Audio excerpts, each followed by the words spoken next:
तो आज का अपना टॉपिक है human relation and public relation. इसमें अपन सबसे पहला टॉपिक देखेंगे ह्यूमन रिलेशन। सबसे पहले आता है इसका इंट्रोडक्शन। मतलब ये जो जितना भी ये लिखा हुआ है उसका सिंपल सा मीनिंग ये होता है कि कोई भी ऑर्गेनाइजेशन है या फिर कोई भी कंपनी है, वो अगर अपने जो भी वर्कर्स हैं उनको अगर एक बेटर वर्किंग कंडीशन और एक अच्छा वर्किंग एटमॉस्फेयर अगर प्रोवाइड करा दी है तो उसको अपन बोलते हैं ह्यूमन रिलेशन या फिर ह्यूमन रिसोर्स मैनेजमेंट।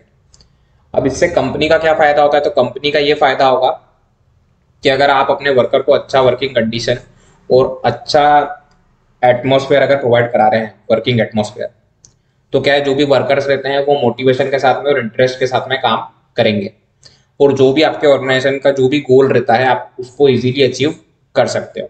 ठीक है, तो ये जो पूरी प्रोसेस रहती है इसको अपन बोलते हैं ह्यूमन रिलेशन या फिर ह्यूमन रिसोर्स मैनेजमेंट। इसके बाद में अपना आता है इंपॉर्टेंस ऑफ ह्यूमन रिलेशन। तो सबसे पहला क्या है? सेटिस्फेक्शन। अगर आपका ह्यूमन रिलेशन जो है वो अच्छा है तो आपके जितने भी वर्कर रहेंगे वो अपनी जॉब से सेटिस्फाइड रहते हैं। सेकेंड आता है सेंस ऑफ बिलोंगिंगनेस। उसके बाद में आता है boost the moral. Better working condition अगर देते हैं तो प्रोडक्टिविटी और आउटकम दोनों चीजें जो है वो अपने को इंक्रीज देखने को मिलेगी। इसके बाद में आता है कॉपरेशन विथ ईच अदर। मतलब जो भी वर्कर्स है वो एक दूसरे के साथ में प्रॉपरली कॉपरेट करके काम करेंगे। फिर जो कोऑर्डिनेशन जो रहता है वो भी इंप्रूव होता है। मतलब जो भी वर्कर्स हैं और जो मैनेजमेंट है उन दोनों के बीच का जो कोऑर्डिनेशन जो रहता है वो भी अपन इंप्रूव कर सकते हैं। ठीक है, फिर आते हैं elements of good human relationship. मतलब अगर आपको एक अच्छा ह्यूमन रिलेशनशिप जो है वो मेंटेन करके रखना है तो आपको किन किन चीजों पर ध्यान देना पड़ेगा। तो इसमें सबसे पहला अपना आता है कॉमन गोल। मतलब जितने भी आपके वर्कर्स हैं उनका गोल जो है वो कॉमन होना चाहिए। फिर सेकंड आता है ग्रुप कोहेसिवनेस। तो ग्रुप कोहेसिवनेस का मतलब क्या होता है कि आप, जैसे अपन ने पहले भी बात करी कि जो भी एक कोई कंपनी है उसके अंदर बहुत सारे अलग अलग ग्रुप जो है वो प्रेजेंट रहते हैं, तो आपको उन जो भी मतलब जितने भी सारे ग्रुप हैं उनको एक यूनाइट वे में काम कराना है। इसी को अपन बोलते हैं ग्रुप कोहेसिवनेस। इसके बाद में आता है कि जो भी क्या बोलते हैं आपका कोई भी एक ग्रुप है उसके अंदर आपको ऐसे लोग रखने हैं जिनकी पर्सनैलिटी जो है वो एक दूसरे से थोड़ी बहुत रिलेट करती हो या फिर सिमिलर पर्सनालिटी वाले जो लोग रहते हैं उनको अपने को साथ में रखना है। अगर अपन डिफरेंट पर्सनालिटी वाले लोगों को अगर साथ में रख देंगे तो क्या है, कॉन्फ्लिक्ट होने के चांसेस रहते हैं।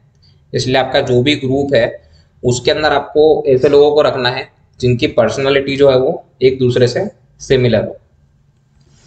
इसके बाद में आता है केयरिंग ऑर्गेनाइजेशन। मतलब जो भी आपका ऑर्गेनाइजेशन है वो वर्कर्स के लिए केयरिंग होना चाहिए।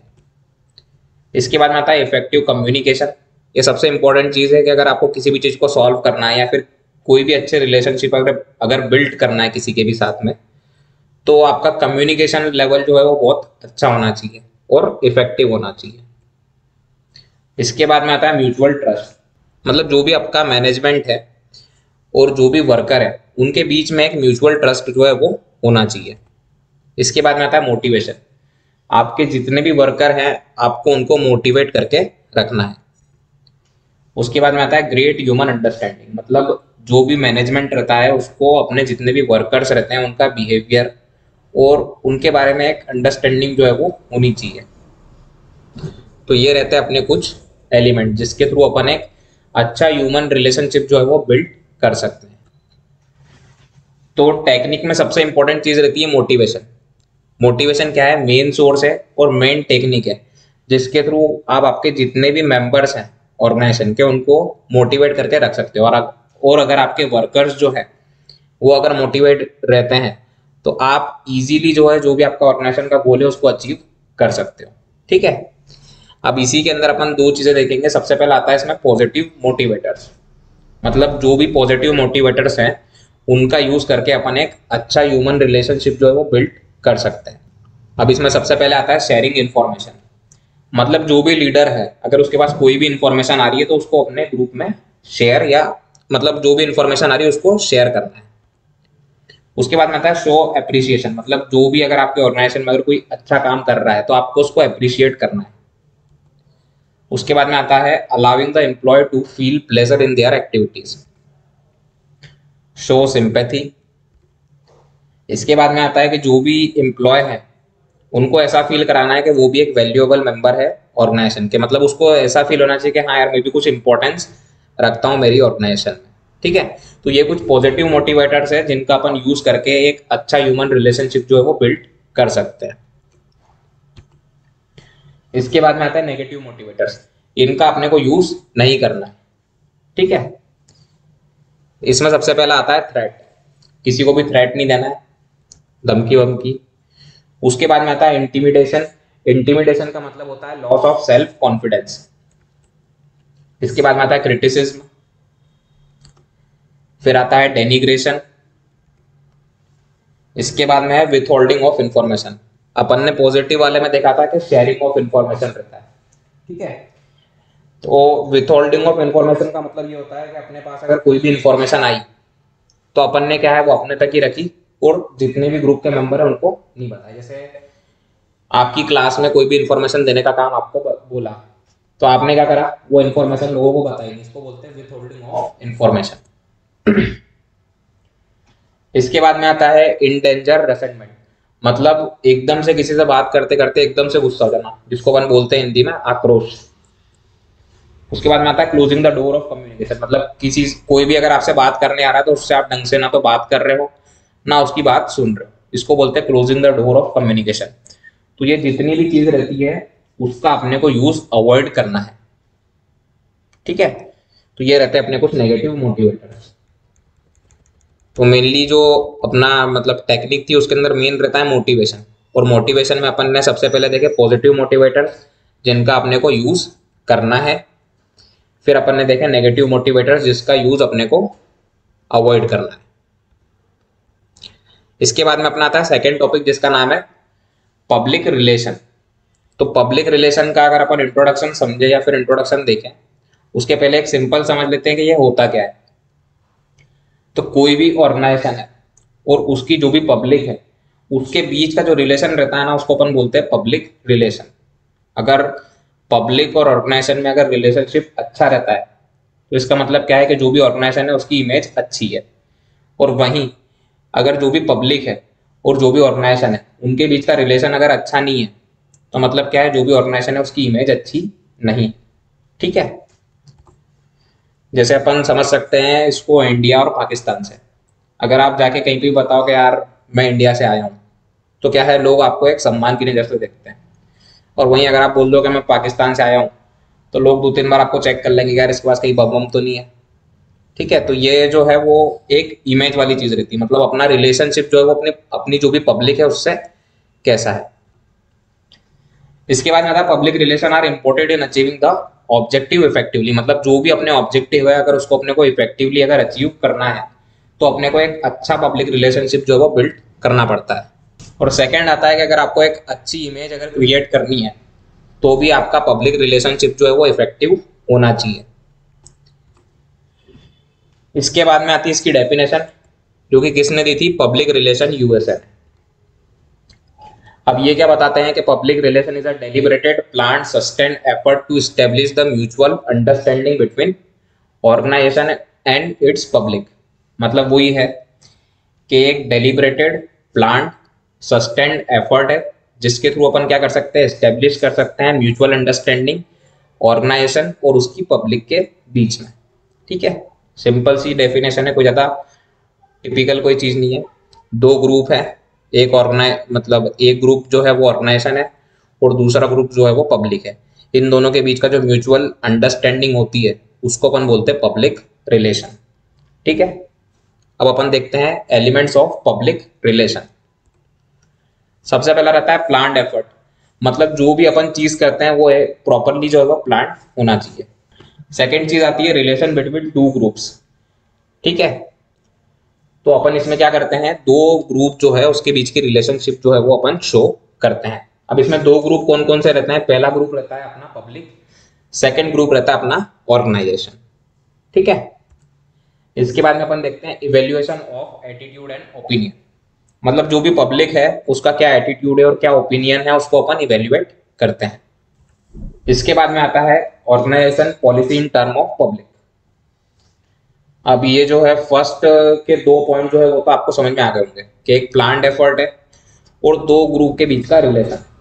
अब जो थर्ड और फोर्थ है उसके लिए एक एग्जांपल समझ लेते हैं कि जैसे एक कोई शोरूम है, अब वहां पे क्या लोग जो भी सामान है वो खरीदने नहीं आ रहे और उनकी सेल्स जो है वो एकदम से डिक्रीज हो गई है।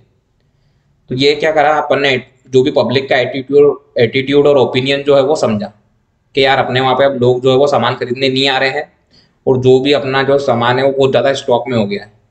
ठीक है, अब अपन क्या करेंगे, अपने को अब अपना सामान जो है वो सेल करना है।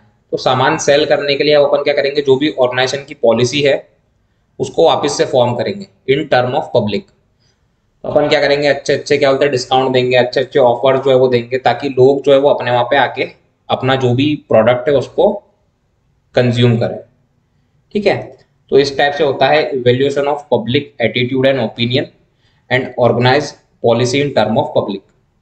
ठीक है, तो ये अपने कुछ रहते हैं एलिमेंट्स ऑफ पब्लिक रिलेशन, जिसमें पहला रहता है अपना प्लान्ड एफर्ट, सेकेंड रहता है रिलेशन बिटवीन टू ग्रुप्स, फिर अपन क्या करते हैं इवेल्युएट करते हैं जो भी पब्लिक का एटीट्यूड रहता है और ओपिनियन रहता है वो, और फिर लास्ट आता है कि अपन पॉलिसी फॉर्म करते हैं इन टर्म ऑफ पब्लिक।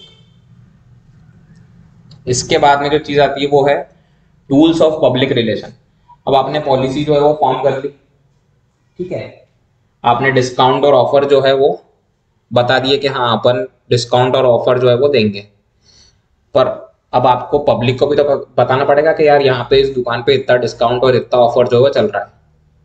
तो ये किस टाइप से होता है, तो इसी को अपन बोलते हैं टूल्स ऑफ पब्लिक रिलेशन। पहला रहता है इसमें एडवर्टाइजिंग। अब एडवर्टाइजिंग या फिर एड जो है वो मेनली अपन ने सबने देखी है, टीवी पे भी आती है, न्यूज़पेपर में भी आती है, पैम्पलेट्स के थ्रू या रेडियो पे, हर जगह पे अपन एडवर्टाइजिंग जो है वो कर सकते हैं। इसके बाद में आता है पब्लिसिटी। पब्लिसिटी में क्या रहता है मेन, इसमें भी अपन करते तो एडवर्टाइजमेंट ही है, इसमें एडवर्टाइजमेंट इंक्लूड रहता है, पर क्या है थोड़ा बहुत अपन जो भी अपना प्रोडक्ट रहता है फिर जो भी अपनी पॉलिसी रहती है उसको एक स्टोरी के फॉर्म में बताते हैं, तो उसको अपन बोलते हैं पब्लिसिटी। उसके बाद में आता है प्रोपोगेंडा।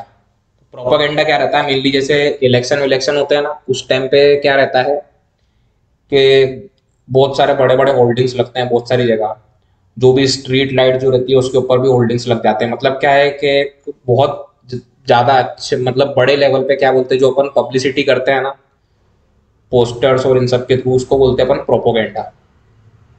ये मेनली आपको इलेक्शन में देखने को मिल जाएगा। इसके बाद में आता है डिप्लोमेसी।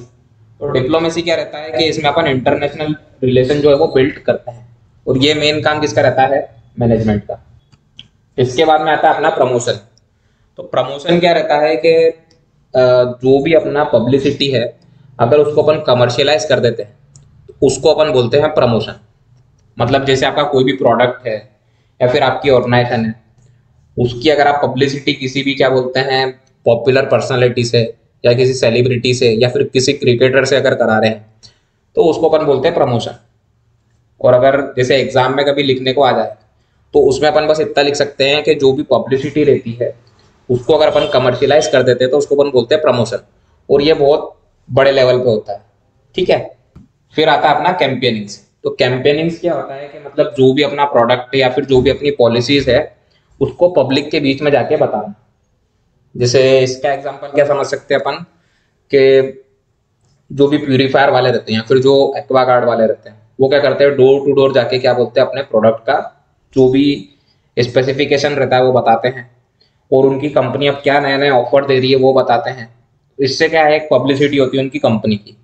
किसी एक ने भी ले लिया तो क्या है वो फिर 10 लोगों को बताता है कि यार हमने सुबह वो भैया आए थे उनसे ये प्यूरीफायर लिया। तो इस टाइप से अपन कैंपेनिंग जो है वो करते हैं। लास्ट इसके अंदर अपना आता है टूल्स में पब्लिक रिलेशन काउंसलिंग। तो पब्लिक रिलेशन काउंसलिंग क्या होती है कि जो भी अच्छी अच्छी कंपनियां रहती है उसके अंदर एक पोस्ट रहती है पीआरओ की, जिसका मतलब होता है पब्लिक रिलेशन ऑफिसर। और जो पब्लिक रिलेशन ऑफिसर रहता है उसका मेन काम जो है वो यही रहता है कि जो भी मैनेजमेंट है उसको पब्लिक रिलेशन के रिगार्डिंग काउंसलिंग देना कि किस तरह से अपन बेटर पब्लिक रिलेशन जो है वो बिल्ड कर सकते हैं, किस तरह से अपन पब्लिक फ्रेंडली पॉलिसीज जो है उसका फॉर्मेशन कर सकते हैं, और किस तरह से अपन एक अच्छी पब्लिक के बीच में एक अच्छी इमेज जो है वो क्रिएट कर सकते हैं अपने ऑर्गेनाइजेशन की। ठीक है, तो ये आता है अपना पब्लिक रिलेशन काउंसलिंग में। जो कि कौन करता है, पब्लिक रिलेशन ऑफिसर। तो ये कुछ टूल्स रहते हैं जिसके थ्रू अपन जो भी अपनी पॉलिसीज रहती है उसको लोगों तक पहुंचा सकते हैं। ठीक है, इसके बाद में आता है quality of public relation officer. अब अभी जो अपन ने देखा यहाँ पे पब्लिक रिलेशन काउंसलिंग, इसके अंदर मेन जो है काउंसलिंग कौन करता है, पब्लिक रिलेशन ऑफिसर। अब यहाँ पे अपने को उसी उसी की क्वालिटी देखनी है कि मतलब पब्लिक रिलेशन ऑफिसर जो है उसकी क्वालिटीज क्या रहती है। सबसे पहला आता है कॉमन सेंस, मतलब जो भी पब्लिक रिलेशन ऑफिसर जो रहता है उसमें कॉमन सेंस होना चाहिए। सेकंड आता है ऑर्गेनाइजिंग एबिलिटी, मतलब प्रॉपरली किसी भी चीज को ऑर्गेनाइज कर ले ऐसी एबिलिटी होनी चाहिए उसमें। थर्ड आता है कि उसका जजमेंट और ऑब्जेक्टिविटी जो है वो भी अच्छा होना चाहिए। उसके बाद में आता है कि एक इमेजिनेशन पावर जो है वो अच्छा होना चाहिए, और अगर दूसरों के पॉइंट ऑफ व्यू भी अगर अच्छे हैं तो एक एबिलिटी रहनी चाहिए और दूसरों के पॉइंट ऑफ व्यू जो है उसको भी अप्रिशिएट कर सके। ठीक है, इसके बाद में आता है इंक्विस्ट माइंड, मतलब ऐसा मतलब माइंड होना चाहिए कि आसपास वाली जितनी भी चीजें चल रही है उसको भी वो इजीली ग्रास्प कर सके। इसके बाद में आता है कि infinite capacities to take pain, मतलब उसके अंदर ऐसी कैपेसिटीज होनी चाहिए कि वो जितना भी पेन है उसको सहन कर सके। क्योंकि आपको क्या है, जो भी पीआरओ जो रहता है उसको मेनली जो है वो पब्लिक के साथ में काम करना है, तो कुछ लोग अच्छी बातें बोलते हैं और कुछ लोग बुरी बातें भी बोलते हैं, तो एक बैलेंस बना रहे, इसलिए उसके अंदर कैपेसिटीज होनी चाहिए कि वो पेन को ले सके। उसके बाद आता है विलिंग टू वर्क लॉन्ग, बहुत सारी बार ऐसा होता है कि मतलब वर्किंग आवर्स के बाद में भी काम करना पड़ता है, तो उसके अंदर एक विलिंगनेस होनी चाहिए कि ठीक है यार कोई दिक्कत नहीं है, अगर थोड़ा बहुत लेट भी घर चलेगा तो कोई दिक्कत नहीं है, पर काम पूरा करके जाऊंगा। उसके बाद में आता है कि अच्छी इंग्लिश लिखते आनी चाहिए उसको। और फिर लास्ट आता है कि pleasant voice and speaking abilities, एक अच्छी वॉइस होनी चाहिए, प्लीजेंट वॉइस होनी चाहिए और स्पीकिंग एबिलिटीज जो है वो अच्छी होनी चाहिए, क्योंकि आपको पब्लिक रिलेशन जो है वो मेंटेन करना है, तो आपकी स्पीकिंग एबिलिटी और कम्युनिकेशन स्किल जो है वो अच्छा होना चाहिए। तो ये रहते हैं कुछ qualities of public relation officer, PRO. इसके बाद में आता है method of promoting good public relation in hospital, मतलब अगर अपने को हॉस्पिटल के अंदर एक अच्छा पब्लिक रिलेशनशिप अगर मेंटेन करके रखना है तो उसके क्या मेथड रहते हैं। तो मेनली इसके अंदर दो मेथड रहते हैं, पहला आता है ऑपरेटिव मेथड और सेकंड आता है कम्युनिकेटिव मेथड। तो इसमें अपन सबसे पहले देखते हैं ऑपरेटिव मेथड। तो ऑपरेटिव मेथड में क्या होता है, connect with almost all aspect of hospital operation. अब इसमें हॉस्पिटल ऑपरेशन से ये मतलब नहीं है कि जो सर्जिकल ऑपरेशन होता है ना हॉस्पिटल में वो नहीं है, जो भी डेली रूटीन का वर्क रहता है ना हॉस्पिटल में उसको यहाँ पे बोला है हॉस्पिटल ऑपरेशन। तो इसके अंदर क्या है, जितने भी हॉस्पिटल ऑपरेशन रहते हैं वो इंक्लूड रहते हैं ऑपरेशन मेथड में। फिर आता है सेकंड अपना पॉइंट के those are carried out by each worker of hospital organisation, और ये जितने भी हॉस्पिटल ऑपरेशन रहते हैं उसको कंडक्ट करने या फिर कैरिड आउट करने का काम किसका रहता है, जो भी हॉस्पिटल के जो वर्कर रहते हैं उनका। ठीक है, अभी ये दो पॉइंट समझ में नहीं आएंगे, इन दो पॉइंट के पहले अपन इसके पहले अपन ये देख लेते हैं ऑपरेशनल मेथड जो है उसके तीन फंडामेंटल इंग्रेडिएंट्स। इसमें सबसे पहला रहता है चीयरफुल एंड कर्टियस बिहेवियर, मतलब जो भी अटेंडर है, जो भी अपना पेशेंट है, वो अगर आपसे कुछ भी चीज पूछ रहे हैं तो आपको उनको चीयरफुल और कर्टियस वे में जवाब देना है। सेकंड आता है कि प्रॉम्प्ट एंड इफिशिएंट ट्रीटमेंट, अगर कोई भी पेशेंट आ रहा है तो उसको अपने को प्रॉम्प्ट और इफिशिएंट ट्रीटमेंट जो है वो देना है, उसका ट्रीटमेंट में अपने को कभी भी डिले नहीं करना है। फिर उसके बाद में आता है cleanness of surrounding and well appearance of worker, मतलब जो भी आसपास है वहां पे साफ सफाई होनी चाहिए और जो भी जितने भी वर्कर्स रहते हैं उनका अपीयरेंस जो है वो अच्छा होना चाहिए, नीट एंड टाइडी अपीयरेंस होना चाहिए। अगर अपन ये तीन चीज जो है वो प्रॉपरली मेंटेन करके रखते हैं तो अपने वहां से अगर कोई भी अगर पेशेंट ठीक होकर घर जाता है तो क्या है, वो लोगों को बताएगा कि नहीं यार वहां पे जो है वो सब अच्छे थे, अच्छे से जवाब दे रहे थे, ट्रीटमेंट भी अच्छा हुआ, साफ सफाई जो है वो भी अच्छी थी, और जो भी वर्कर्स थे वो भी एक नीट मतलब अच्छा अपीयरेंस था उनका।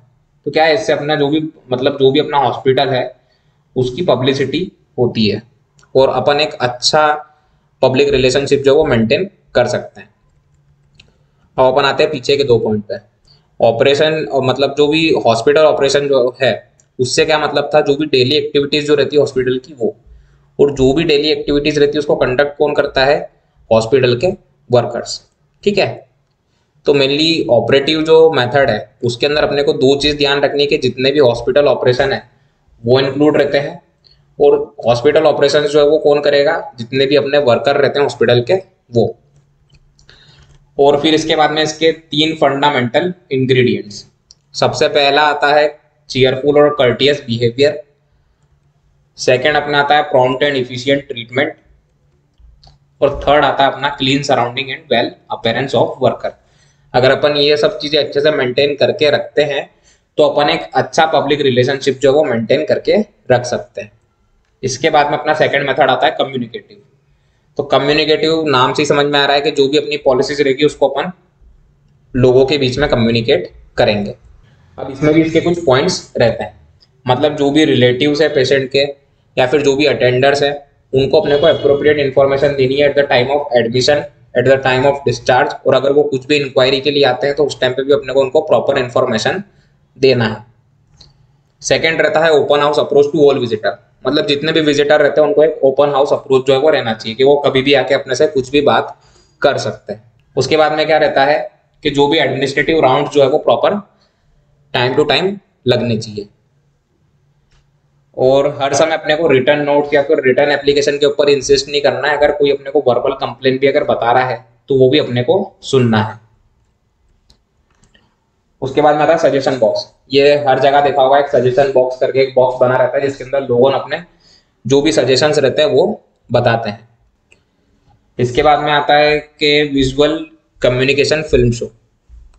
ये मेनली जैसे बड़े बड़े हॉस्पिटल रहते हैं ना, वहाँ पे आपने देखा होगा कि जो भी वेटिंग एरिया रहता है या फिर जो भी ओपीडी रहता है वहाँ पे क्या है, एक बड़ी सी स्क्रीन लगी रहती है, और वहाँ पे जो भी हॉस्पिटल की स्पेशलिटी रहती है या फिर जो भी हॉस्पिटल के अचीवमेंट्स रहते हैं वो एक फिल्म के फॉर्म में आपको दिखाते रहते हैं कंटिन्यू बेसिस पे।